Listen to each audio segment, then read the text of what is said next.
नमस्कार, अपना हिमाचल देख रहे हैं आप। आपके साथ मैं हूं खुशबू पांडे। बुलेटिन की शुरुआत करेंगे बड़ी और अहम जानकारी के साथ करेंगे। बड़ी जानकारी सामने आ रही है। बिलासपुर के भराड़ी में बड़ा हादसा हुआ है। कार अनियंत्रित होकर दुर्घटनाग्रस्त हो गई। हादसे में कार चालक घायल को अस्पताल पहुंचाया गया है। पुलिस मामले की जांच पड़ताल में जुटी हुई है। तो ये बड़ी जानकारी से आपको रूबरू करा रहे हैं। बड़ी जानकारी, बड़ा अपडेट आपके सामने।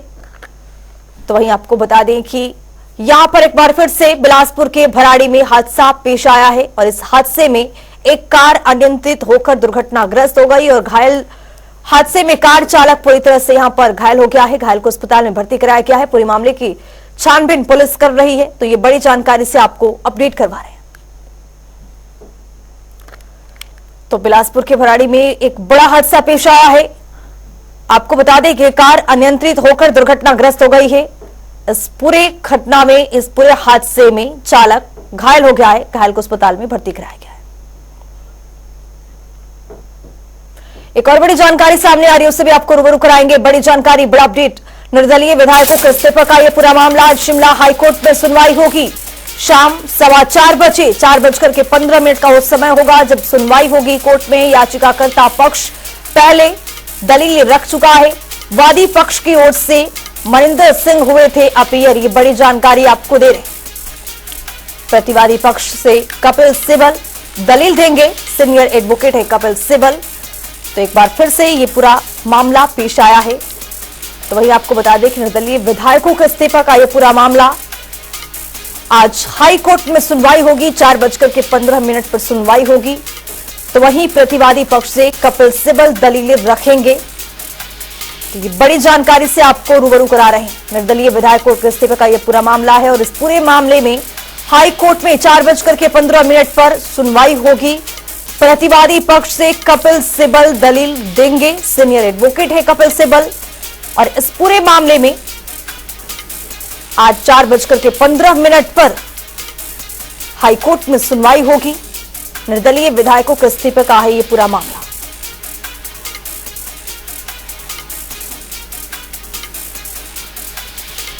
तो निर्दलीय विधायकों के इस्तीफे का ये मामला, प्रतिवादी पक्ष से कपिल सिब्बल दलील देंगे। सीनियर एडवोकेट है हमारे साथ, हमारे सहयोगी रॉबिन शर्मा जुड़ चुके हैं। रॉबिन, यहाँ पर निर्दलीय विधायकों के जो पूरा मामला है हाई कोर्ट में सुनवाई होगी। 4:15 का समय होगा जब सुनवाई होगी। क्या कुछ अपडेट आपके पास? जी बिल्कुल, देखिए बीते 22 फरवरी को जो है 3 निर्दलीय विधायकों ने इस्तीफा हिमाचल प्रदेश सचिवालय में जमा कराया था और इसके बाद वे विधानसभा अध्यक्ष से भी खुद रूबरू हुए थे और उन्होंने जो है अपने पद से इस्तीफा दिया था। लेकिन अभी तक ये जो इस्तीफा है वो स्वीकार नहीं हुआ है और ऐसे में इस मामले को लेकर जो है तीनों निर्दलीय विधायक हाईकोर्ट पहुंचे थे और इसमें बीते 26 अप्रैल को भी इसमें सुनवाई हुई है, जिसको आज कंटिन्यू किया जाएगा और 4:15 बजे के आसपास जो है इस पर सुनवाई शुरू होगी।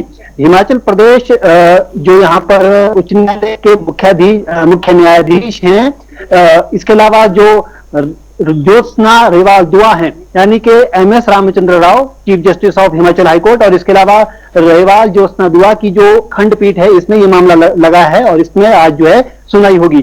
बीते 26 अप्रैल को इस मामले में जो वादी पक्ष है यानी कि 3 निर्दलीय विधायक, इसमें आशीष शर्मा, KL ठाकुर और जो होशियार सिंह है, उनकी ओर से पूर्व सॉलिसिटर जनरल मनिंदर सिंह पेश हुए थे और इसमें वरिष्ठ अधिवक्ता कपिल सिब्बल भी वर्चुअल माध्यम से जुड़े थे और उन्होंने भी अपनी दलीलें रखी थी। इसमें जो वादी पक्ष है यानी कि तीनों विधायकों की ओर से जो दलीलें पेश की जा रही थी वो संपूर्ण हो गई है, वो कंप्लीट हो गई है और इसमें जो प्रतिवादी पक्ष है यानी कि डिफेंस की ओर से, खासतौर पर विधानसभा अध्यक्ष की ओर से, इसमें कपिल सिब्बल पेश हो रहे हैं और वो अपनी दलीलें पेश करेंगे और आज वो तकरीबन अपनी जो दलीलें हैं वो समाप्त करते हुए शायद नजर आ सकते हैं। तो ऐसे में आज एक बड़ा दिन हिमाचल प्रदेश में खासतौर पर इन 3 निर्दलीय विधायकों को लेकर दिखता हुआ, बनता हुआ नजर आ रहा है।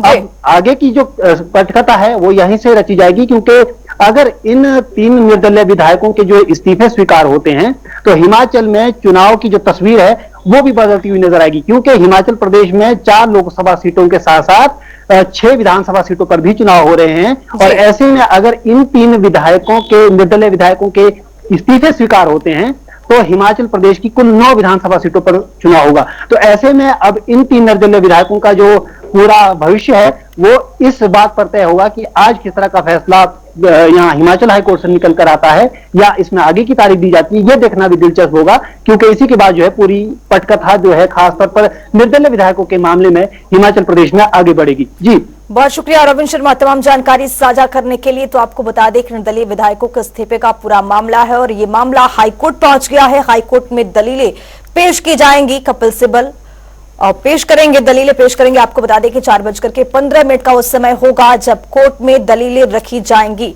तो आज शिमला हाईकोर्ट में इस पूरे मामले में सुनवाई है। निर्दलीय विधायकों के इस्तीफे का यह पूरा मामला है।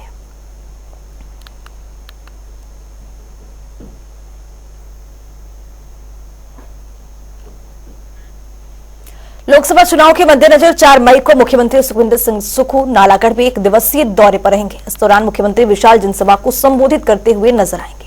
साथ ही शिमला संसदीय क्षेत्र से कांग्रेस के लोकसभा प्रत्याशी विनोद सुल्तानपुरी के पक्ष में नालागढ़ की जनता से वोट डालने के लिए अपील करते हुए नजर आएंगे।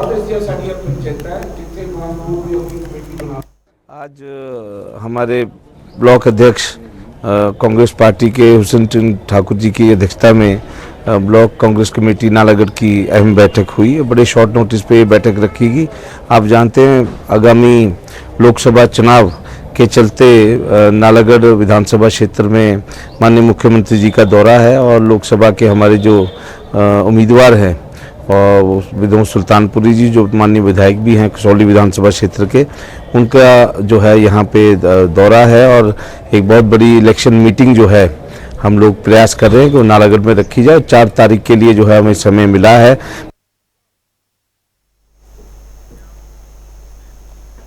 हिमाचल कांग्रेस के कार्यकारी अध्यक्ष संजय अवस्थी ने बीजेपी पर जमकर हमला बोला। उन्होंने कहा कि बीजेपी नेताओं की बौखलाहट से साफ जाहिर हो गया है कि बीजेपी के नेताओं ने पहले ही हार मान ली है। और वहीं उन्होंने बीजेपी के प्रदेश अध्यक्ष राजीव बिंदल पर भी निशाना साधा। उन्होंने कहा कि राजीव बिंदल को वो समय याद करना चाहिए जब डॉक्टर राजीव बिंदल को विधानसभा अध्यक्ष के पद से इस्तीफा देना पड़ा था। जिस तरह से भारतीय जनता पार्टी के नेता बयानबाजी कर रहे हैं उससे साफ जाहिर होता है कि वो शुरू में ही अपनी हार मान चुके हैं और उनकी बौखलाहट उनके बयानों से साफ जाहिर हो रही है। और मैं ये कहना चाहूँगा कि जिस तरह से प्रदेश अध्यक्ष जो भारतीय जनता पार्टी के राजीव बिंदल जी ने कहा है कि हमारी सरकार में हमारी सरकार को लेकर जिस तरह से वो आक्षेप लगा रहे हैं वो बिल्कुल निराधार हैं। उनको अपना समय याद करना चाहिए कि क्या वजह थी कि जब वो विधानसभा सत्र चल रहा था तो उनको इस्तीफा देना पड़ा था, तो वो उस बात को याद करें। और जिस तरह के आरोप उनके सरकार में लगे और वो साबित भी हुए तो वो उन बातों को याद करें। जनता भूली नहीं है और जनता को सब याद है और लोकतंत्र में जनता जनार्दन है। आप इंतजार करिए, परिणाम के बाद आपको पता लग जाएगा कि जनता ने आपके द्वारा जिस तरह से जो निराधार आरोप आप लगा रहे हैं उसका जवाब जो है जनता मत का प्रयोग करके देगी। कांग्रेस प्रत्याशी विक्रमादित्य सिंह सराज क्षेत्र के दौरे पर आए। इस दौरान उन्होंने कार्यकर्ता सम्मेलन में शिरकत की। उन्होंने कार्यकर्ताओं को यहां पर संबोधित करते हुए कहा कि नेता प्रतिपक्ष जयराम ठाकुर पर उन्होंने जमकर हमला बोला। उन्होंने कहा कि जयराम ठाकुर मायाजाल में बंधे हुए हैं और सरकार गिराने का पूरी तरह से षड्यंत्र रच रहे हैं।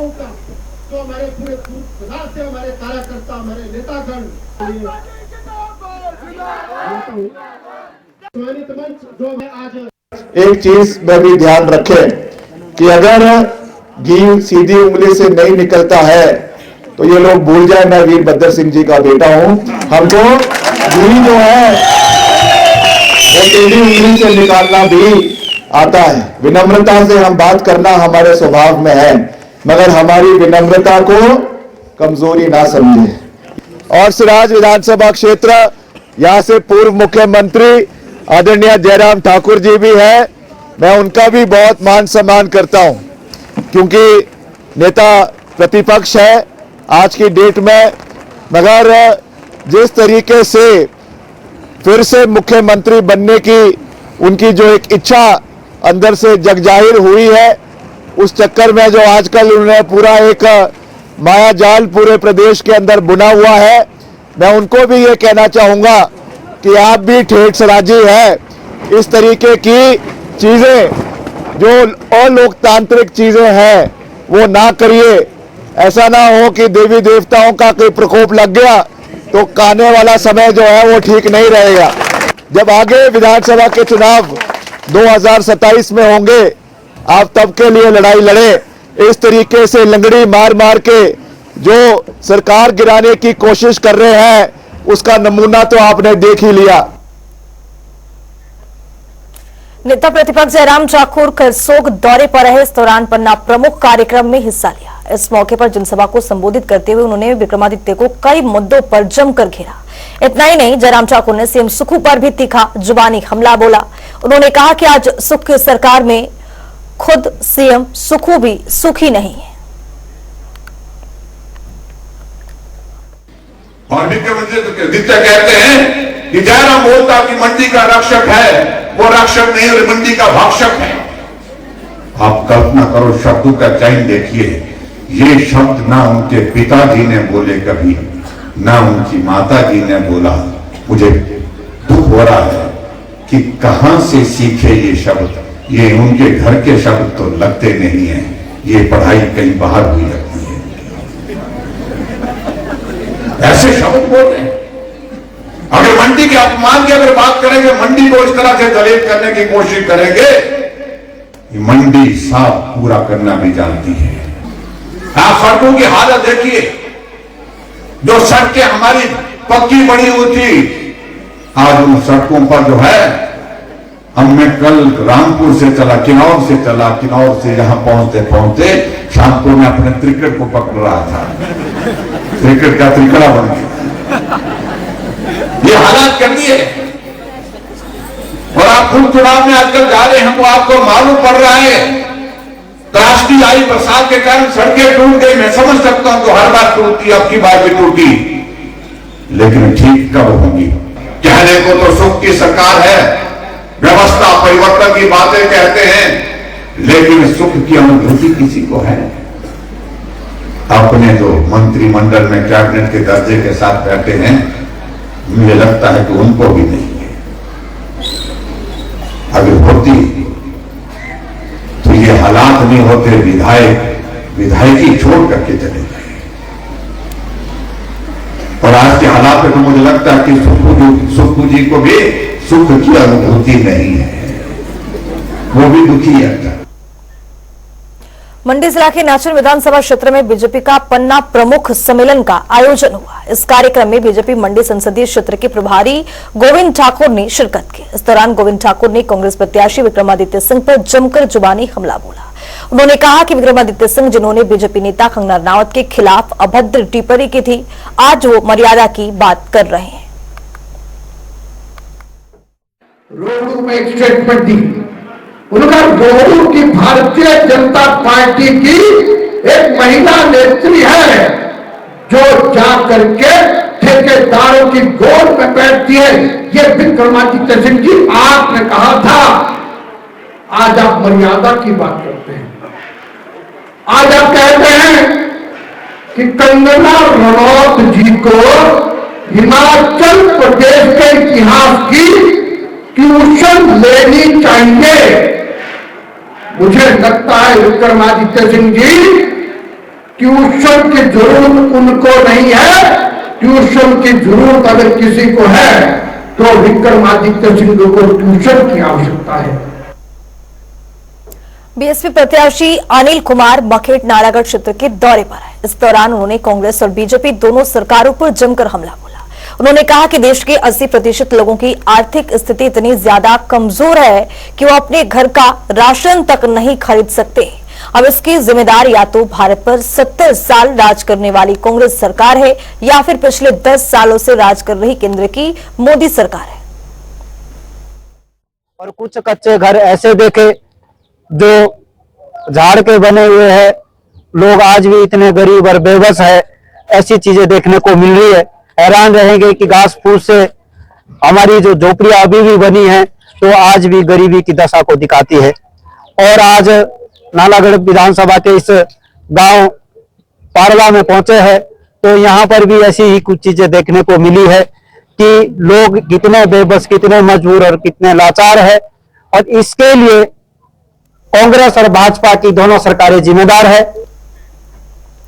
प्रदेश में मौसम का मिजाज बदल गया है। कुल्लू जिले के ताजा हिमपात होने से जनजीवन काफी अस्त व्यस्त हो गया है। मनाली के ऊंचाई वाले इलाकों में बर्फबारी की वजह से पर्यटक अटल टनल के पास फंस गए हैं। करीब 1000 से अधिक पर्यटक वाहन अटल टनल के साउथ पोर्टल में बर्फबारी के चलते फंसे हुए थे, जिसकी सूचना मिलते ही पुलिस की टीम मौके पर पहुंची और उन्होंने 600 गाड़ियों सहित 3500 पर्यटकों को सुरक्षित रेस्क्यू कर मनाली की ओर भेज दिया है।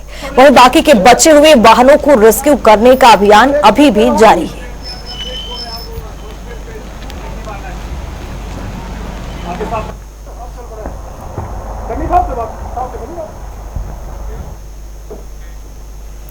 हिमाचल प्रदेश बोर्ड ने 12वीं कक्षा के रिजल्ट जारी कर दिए। इस साल 12वीं का रिजल्ट 73.76% रहा है।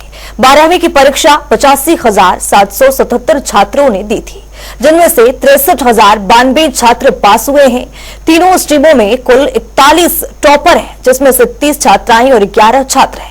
साइंस स्ट्रीम में 98.80 अंक हासिल करके कामाक्षी शर्मा और छाया चौहान ने टॉप किया है। दोनों ने 500 में से 494 अंक हासिल किए हैं। इस पूरी रिपोर्ट के जरिए देखिए। हिमाचल का 12वीं का रिजल्ट घोषित। एक बार फिर बेटियों ने मारी बाजी। तीनों स्ट्रीम में कुल 41 टॉपर। 73.76% रहा रिजल्ट। हिमाचल प्रदेश स्कूल शिक्षा बोर्ड ने 12वीं का वार्षिक परीक्षा परिणाम घोषित कर दिया है। बोर्ड के आंकड़ों के हिसाब से इस बार 73.76% छात्र पास हुए हैं, जिसमें इस बार भी बेटियों ने अव्वल स्थान प्राप्त कर प्रदेश का नाम रोशन किया, जिनमें 30 स्थान बेटियों ने जबकि 11 स्थान लड़कों ने बनाए। बोर्ड ने साइंस, आर्ट्स और कॉमर्स यानी तीनों स्ट्रीम के टॉपर्स की लिस्ट भी जारी की है। इस साल टॉप 10 में कुल 41 स्टूडेंट्स ने जगह बनाई है। कुल्लू की 12वीं की कक्षा की छात्रा छाया चौहान ने विज्ञान विषय में पूरे प्रदेश भर में पहला स्थान हासिल किया। उनकी इस कामयाबी में पूरे घर में खुशी का माहौल छाया हुआ है। सबसे पहले अपने school administration, the teachers, parents and सबको जिन्होंने मेरी हेल्प की है ये अचीव करने में, सबको इसका श्रेय देना चाहूंगी। और मैं आगे बीटेक परस्यू करने की चाह रख रही हूँ। मैं रिजल्ट देखने की कोशिश कर रही थी साइट पे, बट साइट क्रैश आ रही थी तो मैं अपना रिजल्ट देख नहीं पा रही थी। देन प्रिंसिपल सर ने मुझे कॉल किया and then he told me that you have achieved first position and I was really happy and I still am happy about that. जबकि हमीरपुर की श्रुति शर्मा ने विज्ञान संकाय में मेरिट सूची में प्रदेश भर में दूसरी रैंक पर कब्जा किया। उनके माता पिता ने बेटी की सफलता पर खुशी जाहिर की है। माता पिता ने बेटी को मिठाई खिलाकर बधाइयां दी। मेरा नाम श्रुति शर्मा है और मैं पूरे हिमाचल में 2nd पोजीशन पे आई हूँ मेडिकल स्ट्रीम में। और मैंने अपनी पढ़ाई SD पब्लिक स्कूल से की है और मैं इस सब के लिए अपने पेरेंट्स और टीचर्स को थैंक यू करना चाहती हूँ। उन्हीं की वजह से मैं 2nd पोजीशन पे आई हूँ। वहीं नाहन के दिव्यांश अग्रवाल ने कॉमर्स स्ट्रीम में तीसरा स्थान प्राप्त किया। उन्होंने पूरे प्रदेश भर में तीसरी रैंक हासिल कर अपनी प्रतिभा का लोहा मनवाया।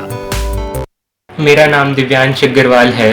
मैं कक्षा 12वीं की परीक्षाओं में अव्वल आया हूँ। मैं एवियन सीनियर सेकेंडरी स्कूल का छात्र हूँ।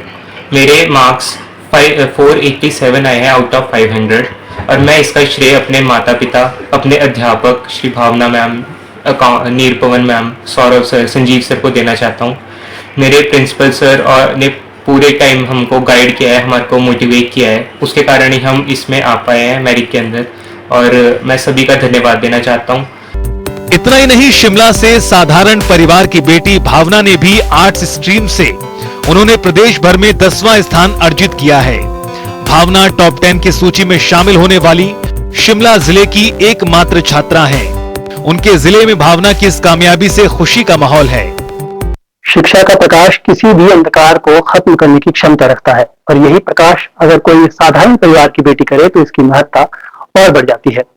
हमारे साथ भावना है। भावना ने हिमाचल प्रदेश स्कूल शिक्षा की 12वीं की परीक्षा में 10वां स्थान प्राप्त किया है और बहुत ही अच्छा लग रहा है क्योंकि एक्सपेक्ट भी नहीं किया था मैंने इतना कि स्कूल में तो चलो कोई ना कोई पोजीशन आ ही जाएगी, पर मतलब ऑल ओवर हिमाचल में मतलब करना तो ये मेरे लिए बहुत बड़ी खुशी की बात है और मेरे परिवार के लिए। वैसे तो टॉप में इस बार कुल 41 स्टूडेंट्स ने स्थान पाया है, जिनमें लड़कियों का दबदबा साफ तौर पर है। इसी तरह शुरुआती 10 रैंक में भी 10 में से 8 लड़कियां हैं। कुल 41 टॉपर्स में 30 साइंस, 5 कॉमर्स और 6 आर्ट्स स्ट्रीम के विद्यार्थी हैं। न्यूज डेस्क, जनता टीवी। अपने हिमाचल में अभी के लिए इतना ही। देश और दुनिया के तमाम खबरों के लिए बने रहिए जनता टीवी के साथ।